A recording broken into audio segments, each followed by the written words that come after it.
we've come a long way in a short amount of time, and these two guys coming across the seas and playing in Europe and now playing here, and we're expecting a lot from them, and boy, are they delivering. So it was. Anytime you face a John Calipari team, this is a top 10 team defensively and defensive efficiency. I thought Tommy and Ben got us off to great starts.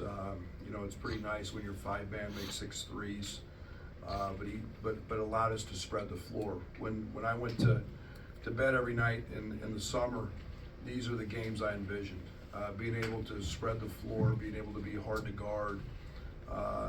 KJ and Kylan downhill. We also have other guys that can do that, but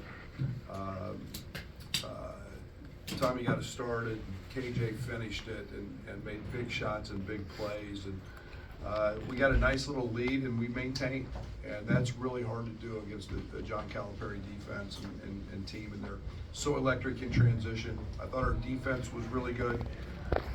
We took what we wanted to away. I think Davis hit 1 3. I don't know if any of their other guards, I don't have a stat sheet in front of me, I don't know if any of their other guards hit a 3.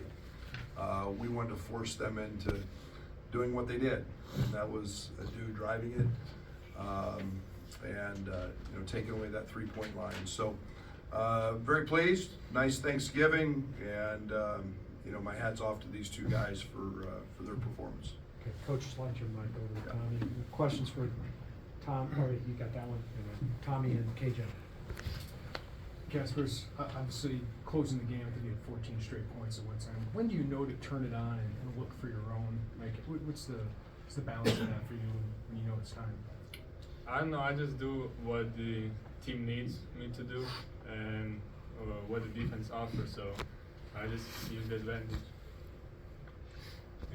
Tommy, hadn't maybe made a bunch of threes before today, but you kept taking them.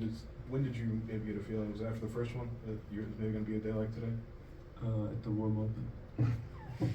What in the warm-up gave you that confidence? I don't know, I just felt really good shooting the ball, and I knew if I have the chances to shoot that I'll make most of them, so that's how I felt for the game.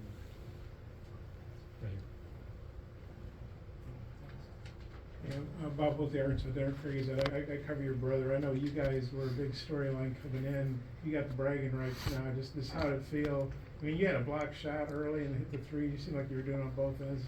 What was it like beating your brother's team? First of all, it's unusual to play against my brother. It's the first time. For the whole life we were supporting each other, and this is the first time when I'm cheering against him, and so it was weird, but at the end it feels good that we are the team that won, that we played good, and that I have bragging rights. And I saw you guys hugged in the handshake line, obviously your brothers, but what was that moment like? Did you say anything in particular? At the end of the game? Yeah, I'm sorry, when you in the handshake line, I thought I saw you guys hug. Yeah, we did. Yeah. We are twins. Our connection is unbreakable, and whatever happens on the court stays on the court. We're gonna give our best for our teams, but besides that, nothing else changes in us. KJ, I want to get your thoughts on just sharing the backcourt with Kylan. Yeah, so I love playing with Kyle.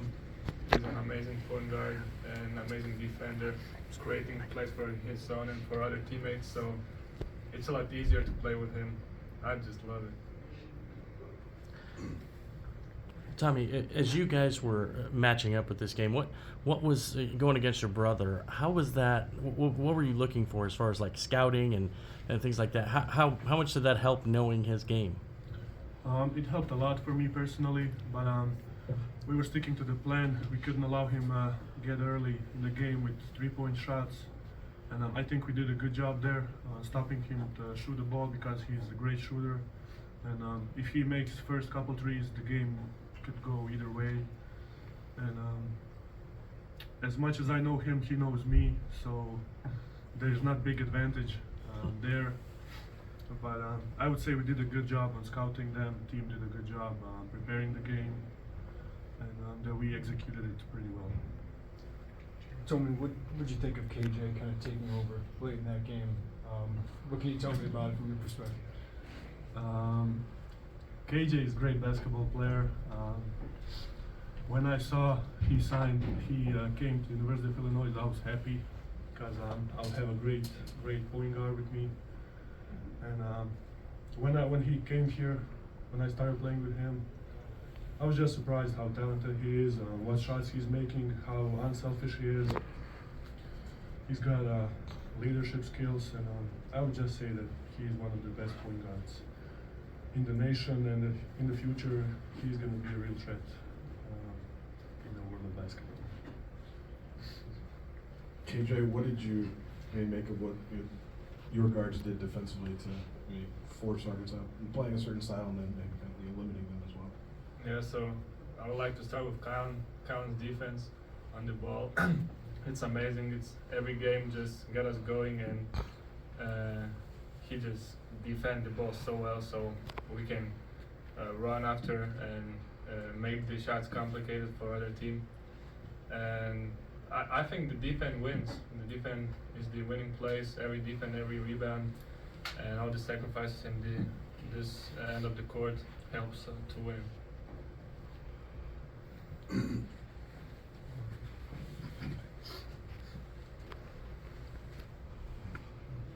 Sorry, we need more microphones. I guess for both guys, maybe Tommy, I guess the other guys play Tommy, so I'll do that too. It seemed like whenever Arkansas was making a run back, they get to 10, they get to 9, you guys did a 3 or get a drive or draw a foul. What was the key to, you guys always seemed to answer whenever they were trying to come back? Yeah, why don't you take it first? And I like your thought too. We were sticking to the plan. Doesn't matter if they make shots, they're a great team. Of course they're gonna make shots, make good plays, but we were just sticking to our plan. Don't go into bad plays, don't rush to score. Stick to the plan we agreed to, and we are too talented offensively, and we only believe in ourselves that we're gonna make the right play, and at the end that's what happened. Yeah, if you want to win, you have to play all 40 minutes. So you cannot relax even if the game goes a little bit worse at that moment, but we believe in ourselves that we will get some stretch after. So we just continue playing, continue defending, rebounding, and doing what we need to win. Is that all for the players? Okay, let's pause for a minute. Go ahead, Tommy. Thank you guys. Thank you. Thanks for coming out.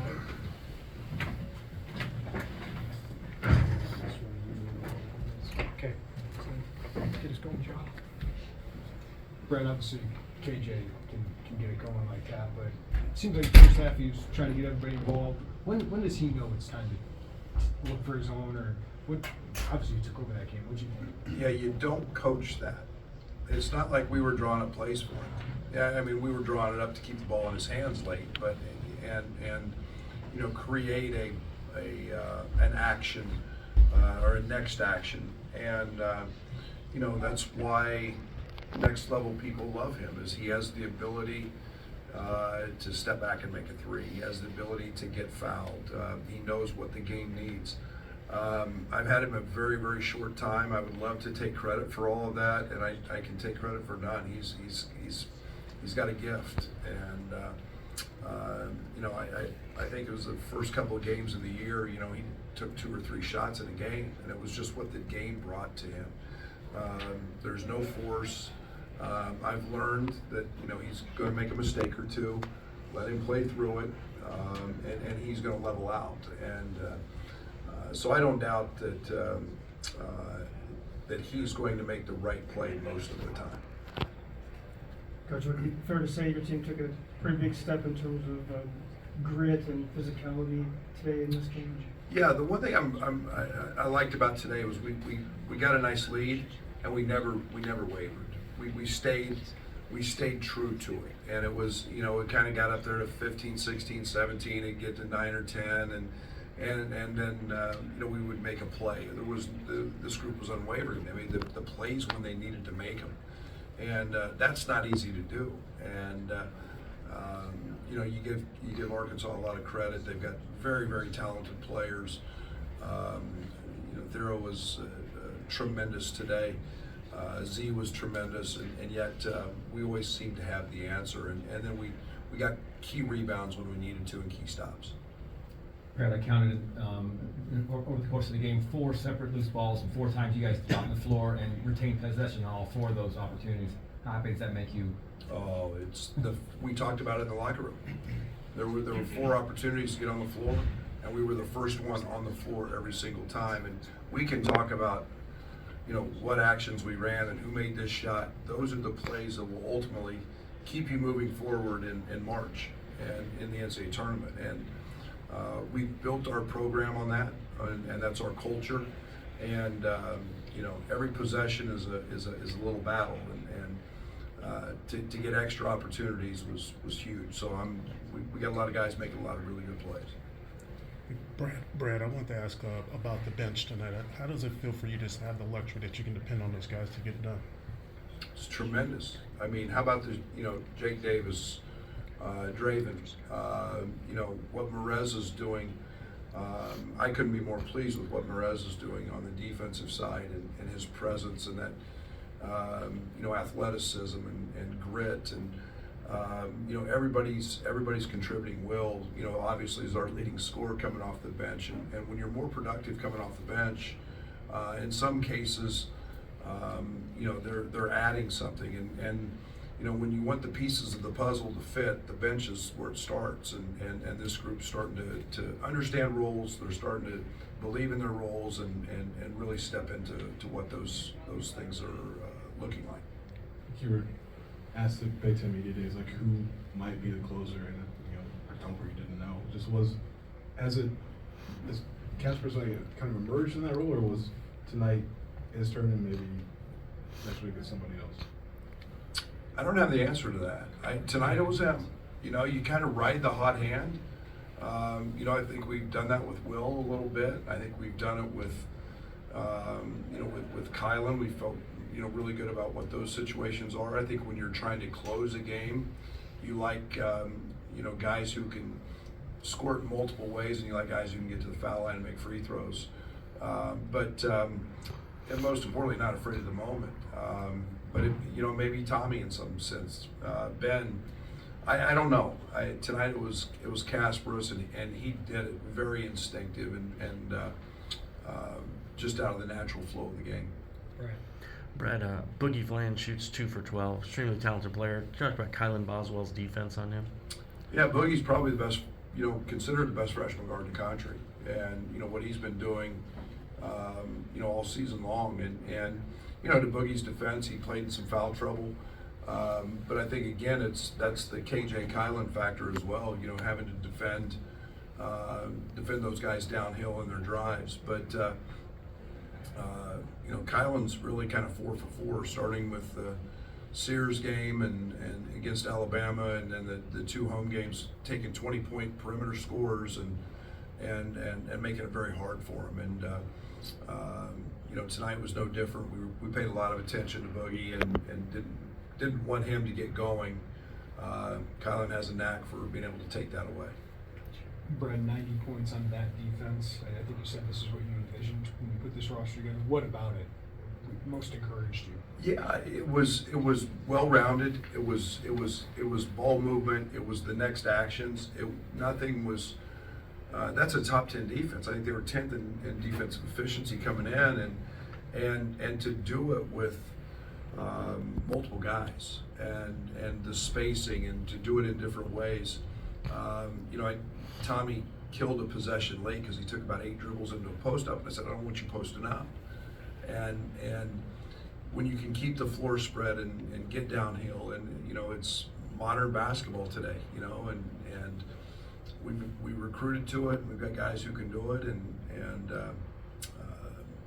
hopefully we continue to keep adding and keep growing. Brad, you mentioned they're a top 10 defensive team. They're also top 15 in turnover rate. You guys only had 11 turnovers. What was the key in taking care of the ball this afternoon? Yeah, maturity. We're growing up a little bit.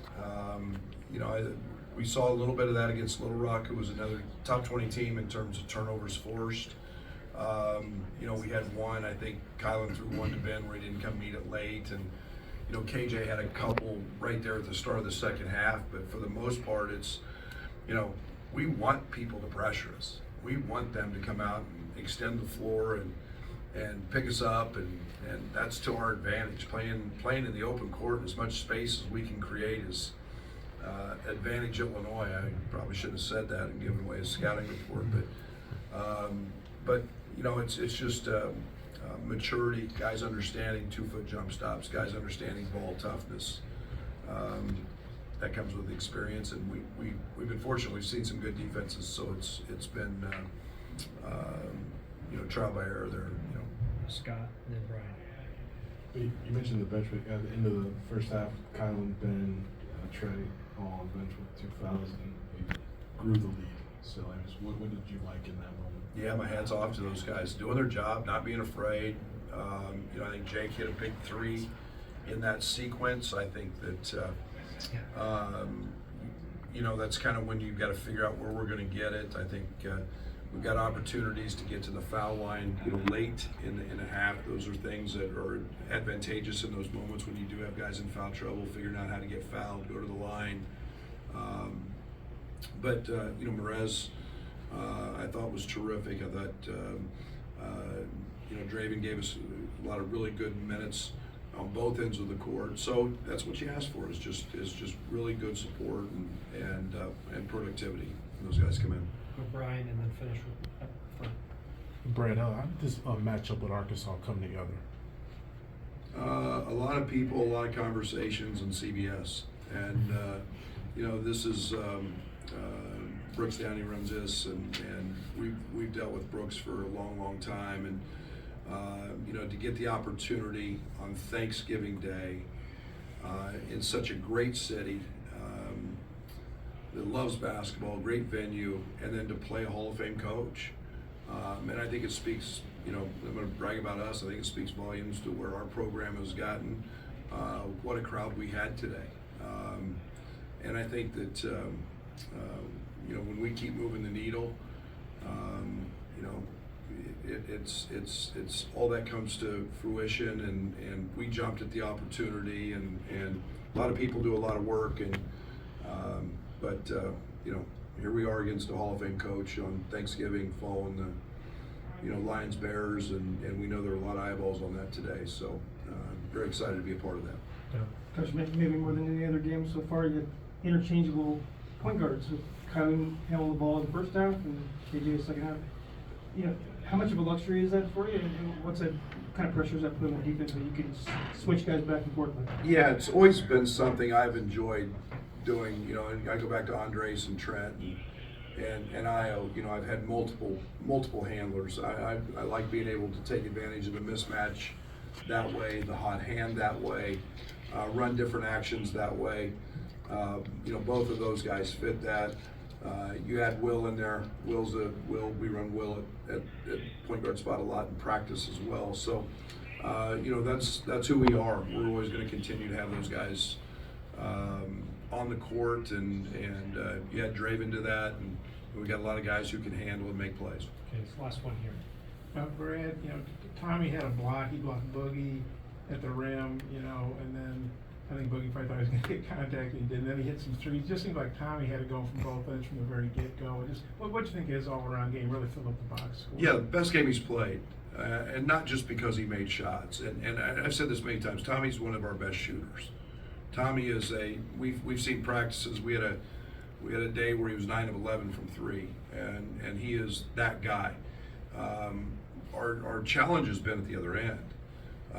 You know, where Z is an elite shot blocker, and doing it at that, getting Tommy dialed in our ball screen coverage, and he's so cerebral. He's very, very smart. But you know, challenging shots, using his length, using his you know, ability to go challenge shots has been something we've been working with him on. And Z does it very instinctive. Tommy plays more position, but to see him do that today, now he's set an expectation that I can get on his rear end when he doesn't. So he was dominant today. I thought he was terrific on both sides. Actually, one more. Sure. Billy Richmond, number 24. I assume you know about him as a recruit. I thought he gave Arkansas a good lift off the bench.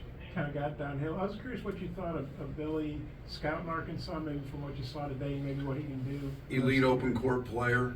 I think he's a guy that, you know, we weren't necessarily concerned about him shooting it. I don't know how well he shoots it. We were playing him more as a driver. I think he's an elite defender.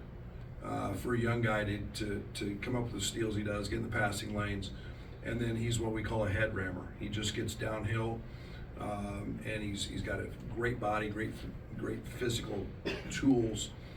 Plays above the rim, and there's no doubt he's going to impact that basketball team a lot in moving forward. Okay, thank you. Happy